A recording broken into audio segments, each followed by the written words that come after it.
Hola mi linda familia de Sonidos del Mar, es para mí un placer saludarles. Recuerden muy bien, mi nombre es José Luis Lemus y hoy les traigo un video muy especial y tiene que ver con qué personas se deben entrar o adentrar o consagrarse dentro de la religión del palo mayombe, por qué lo deben hacer y cómo es un complemento para su desarrollo espiritual, quién manda a rayar a una persona, por qué lo debe hacer y cuándo. Sin duda alguna, muchas personas acuden al palo mayombe y a la religión yoruba para solucionar diferentes temas. Pero antes tengo que aclarar un punto y es necesario decirles que la religión yoruba no tiene nada que ver con la religión del palo mayombe. Son religiones totalmente diferentes y que se complementan, dado que en Cuba se llegaron a mezclar en diferentes ramas del palo mayombe y en diferentes casas de santo en la religión yoruba. Sin duda alguna, el palo mayombe es una religión monoteísta, es decir, que solo tiene un Dios, al igual que la religión yoruba, la cual tiene un solo Dios. La diferencia radica en que la religión del palo mayombe básicamente maneja una división que tiene que ver con la adoración a los espíritus en fumbes y diferentes deidades que tienen que ver con los muertos.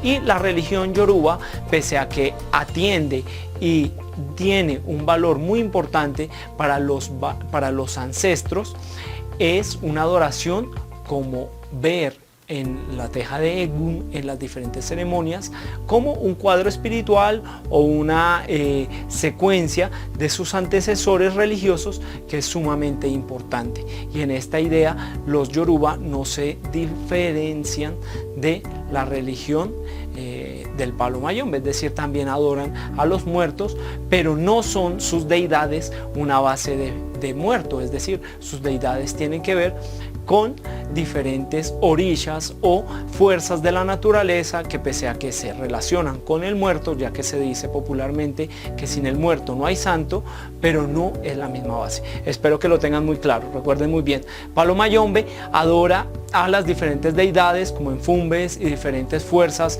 de la naturaleza bajo las engangas, y la religión yoruba adora a diferentes orillas y deidades de la naturaleza. Son religiones muy diferentes, pero en muchos casos cuando una persona va al pie de Orula o va al pie de Elegua o va al pie de una consagración, le aconsejan desde la religión yoruba complementar con el rayamiento o con la adoración o consagración en el palo mayombe.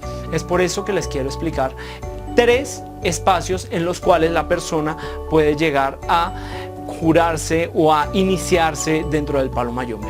El primero tiene que ver con diferentes hijos de deidades que se les dicen guerreros, como lo es el Egua, Ogún, Ochosi, diferentes santos que muchas veces en algunas ramas de la religión yoruba se les manda a complementar con rayamiento. Recuerden muy bien que esto no es una regla, pero siempre y cuando su padrino o su madrina o sus mayores lo vean conveniente, es necesario que usted, si es hijo de algún orisha guerrero, pueda hacer este rayamiento previo, ya que cuando una persona se ha coronado santo no podrá hacer esta ceremonia de rayamiento, porque se dice que por encima de la cabeza y del santo no pasa nada. Es por eso que tenemos que tener en cuenta que después de que usted se haya coronado santo no podrá hacer la ceremonia de rayamiento. Se le llama dentro del palo jubilación a una ceremonia que se hace como complemento a estas deidades dentro del palo a una persona que ya tiene santo hecho.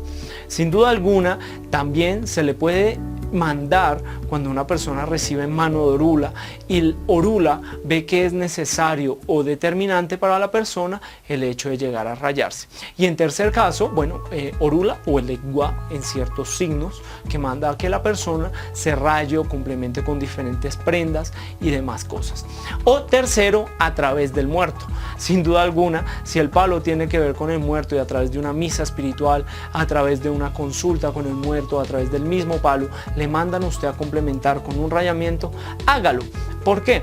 porque esto le va a dar evolución y sobre todo le va a ayudar a complementar, obviamente requiriendo de fuerzas que tiene que ver con que sea recíproco la energía que usted tiene con la prenda que va a manejar. ¿Para qué? Para que no existan diferencias o no existan problemas o trabas que se le puede llegar a presentar a una persona luego de que se ha rayado. Sin duda alguna, algo que es fundamental y que hay que entender muy claramente es que el palo mayombe siempre tiende a generar un lazo y sobre todo una relación concreta entre el adepto, ¿me entiende? Que sería el iniciado, el que se va a iniciar ya sea como engeyo o como tata o diferentes rangos en el cual a usted le manden a rayarse, y la prenda, es decir, siempre usted va a estar ligado a esta prenda o a este munanzo en el cual usted decida rayarse. Existen diferentes prendas desde la religión del palo mayombe, que tiene que ver con lucero, con madre de agua, con cubayende, tiembla tierra, centella, y son diferentes energías que se relacionan de una forma concreta a el río, se relacionan al bosque, al monte, zarabanda y diferentes energías, ¿ok? Ahora hay que ver algo claro. Recuerden muy bien que los esclavos que llegaron desde orígenes bantú, desde orígenes congos, practicaron el palo mayombe de una forma criolla. ¿Qué quiere decir criolla? Que mezclaron costumbres indígenas, costumbres que adquirieron con otras colonias o con otros grupos regionales provenientes de África, y que unieron y mezclaron con lo que encontraron en Cuba para hacer lo que llamamos hoy en día palo mayombe. La religión del palo mayombe no es 100% natural a lo que se maneja en el Congo, en Angola. ¿Me entienden? ¿Por qué? Porque existió un cambio y una transformación. Claro está, y se dice muy bien: a la tierra que fueres, haz lo que vieres. Y de una forma muy concreta, los africanos lograron entender y adaptar sus costumbres a lo que tenían en ese momento en tierras africanas. Es por eso que lo llevaron a cabo y que sobre todo lograron manifestarse y unirse de una forma muy importante. Algo muy importante que usted tiene que tener en cuenta en el momento de rayarse es cerciorarse muy bien del tipo de casa o de munanzo al cual usted va a ir. Sin duda alguna, sí puede existir un complemento entre la religión yoruba y practicar la santería y el palo mayombe, porque es una forma de coordinar y sobre todo de mantener en una línea de equilibrio su astral. ¿Su astral para qué? Para que usted tenga en cuenta la adoración al muerto. ¿Qué es un rayamiento? Brevemente, y dedicaré a futuro otro video, ya que muchos de ustedes me lo han pedido. El rayamiento le va a posibilitar a usted un pacto que le va a proteger, que le va a dar salud, tranquilidad, fuerza y estabilidad desde que usted siga todos los consejos que se le den. Claro está, cada casa y rama del palo mayombe manifiesta y maneja de una forma muy importante la religión africana del palo mayombe. Lo manejan desde diferentes tradiciones. Mi familia de Sonidos del Mar, mil bendiciones para todos ustedes. Recuerden seguirme en mi grupo de Facebook de Sonidos del Mar Yoruba, también a través de mi página www.facebook.com/Sonidos del Mar Cuba, y a través de mi número telefónico al +521 555 1919 096. Espero que todos ustedes se encuentren muy bien, con mucha tranquilidad, luz, desarrollo, y recuerden muy bien que no estamos para pelear, no estamos para generar odio, conflicto, sino que estamos para crecer, para evolucionar, para sonreír y para disfrutar cada momento en nuestra vida. Mil bendiciones para todos ustedes, un abrazo muy especial a todos los religiosos que me ven desde Europa, desde Latinoamérica, también todas las personas que muy especialmente se comunican desde Cuba y desde todos los rincones del mundo. Un abrazo muy especial para ustedes, y recuerden que este es su canal y espero sus comentarios, y sobre todo también, aparte de los comentarios, las sugerencias para nuevos temas. Mil bendiciones para todos ustedes, un abrazo muy especial y muchísimas bendiciones. Gracias.